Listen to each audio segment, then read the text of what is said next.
Donald Trump is ramping up his campaign after being indicted in federal court.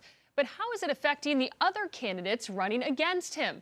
Our chief political correspondent, Emma Withrow, joins us to explain how the other Republican frontrunners are handling this sticky political situation. Emma?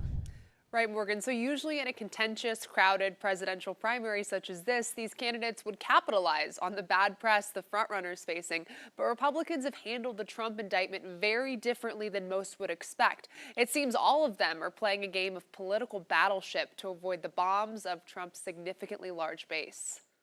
It's safe to say the majority of Republican candidates are shying away from publicly denouncing Trump, who's accused of mishandling classified information. And is there a different standard for a Democrat Secretary of State versus a former Republican president?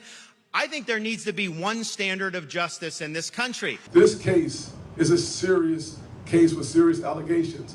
But in America, you're still innocent until proven guilty. Julia Manchester, national political reporter for The Hill, is closely following all of these campaigns and isn't surprised by the candidate's strategy. Ultimately, it puts everyone who isn't Trump in a really difficult position because now all we're talking about is Donald Trump, and Donald Trump's base is rallying around this indictment, the same base of supporters that someone like Ron DeSantis is trying to compete for. Even though Trump is treating this federal indictment as a rallying cry for his campaign, Manchester does see it working against him further down the road. And the more Trump is wrapped up in this, I mean, it's easier for, it makes it harder for Trump to define DeSantis. I'm sure we will see more attacks from Trump on DeSantis, but if he's distracted, it makes it more difficult.